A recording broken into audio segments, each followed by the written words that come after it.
Coaching, Head Coach Badizone Badminton Academy, Bangalore 2016. Partner Badizone Badminton Academy. I think with this much of introduction, you people are eagerly waiting for Mohit Kamath on stage. So please welcome Mohit Kamath on stage.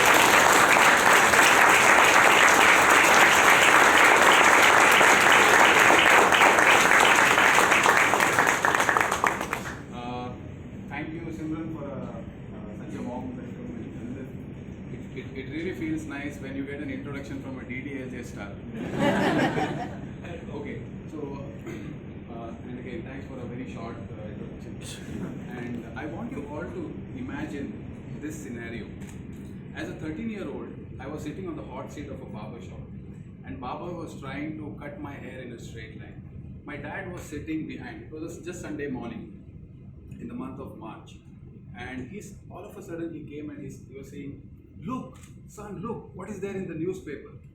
And the headlines was Mr. P. Gopichand, Pulela Gopichand, winning the most prestigious All England Badminton Championship, and that was repeated history after Prakash Padukone.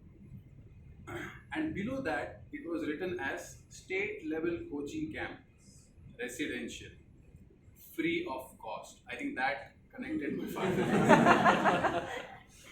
After that barbershop event, then we went back, and I went on participating in the selection tournament.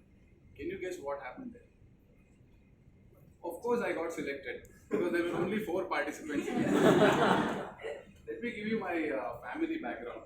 My dad is a banker, a syndicate banker, ex-banker, and my mother homemaker. I have an elder sister who is 4 years older to me. He was introduced to this sport back in early 1980s, and I was born in 1987. Before he even could learn the sport properly, he quickly developed a dream that tomorrow, if I have a son, he should definitely pursue badminton. You understand, right? The typical thinking of 80s. So after that, my schooling days, I was a very notorious monster. I was just like impossible to handle. I used to carry all these fighting tools, not the bomb grenades and all, but the fighting tools as a rope. And there is no single day in my schooling days that I was not punished by my teachers. And things.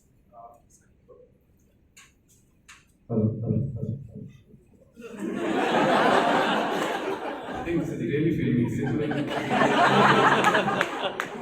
Am I audible like this? Yes. Thank you. So things passed on, and understanding the situation, my parents thought that I think it's better we move from this town to a different city. So then we gradually moved to a different city where I was exposed to a variety of trainings, and then I could get involved in some serious practice. That's where we came from Hubli to Bangalore. After following it up, in a span of 6 years, from district level to national level, I came really fast. So that's a unusual story of a sports player. So I came really fast. I climbed the ladder really fast. I developed a dream of becoming world champion. I got obsessed for achieving it so much that I was ready to do anything for it. In the same time, I saw my fellow mates and college mates following up the same usual routine of following their graduation. They started earning. They got into the path which has been developed by the society. You know, you finish your education, get a job, start earning. So that was the course. But I did not give up on my dreams.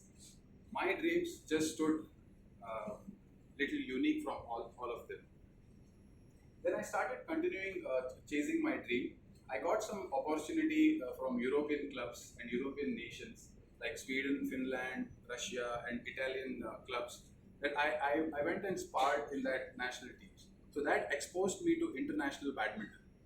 Now having the dream of becoming world champion, there is a qualification to get into the world championship. Of course, if you want to become a world champion, then you have to first play a world championship tournament. So for that, what happens is once you enter into an international tournament, you will have to create a BWF ID where you enter into the lowest segment of the tournaments, which is called as International Series, then the Challenger tournaments, then the Grand Prix, Grand Prix Gold, Super Series, then the number 7th level is World Championship and Olympics. That's how you climb the ladder. And then once you are in the top 64, then you are eligible to play the World Championship. Things went on nicely. The followed year, I got an offer. When I came back to India, I got an offer from Indian Railways. I joined the Indian Railways, and then there were some new set of challenges where I had to work for half a day in the office and half a day of my practice. Again, things went on smoothly when Indian Railways board announced that Indian Railway badminton team will be sent to the World Railway Championship. We were all excited, and this was announced after a very long time. Imagine I am dreaming about World Championship, and this has been announced. We went to the tournament. Now, can you guess what happened? Of course, we became world champion. Indian Railways team won the World Championship. All of you here, I want to tell you this. When we were standing on the podium with the gold medal on our chest, and slowly we could see the national flag rising up high and the national anthem being played, that feeling is just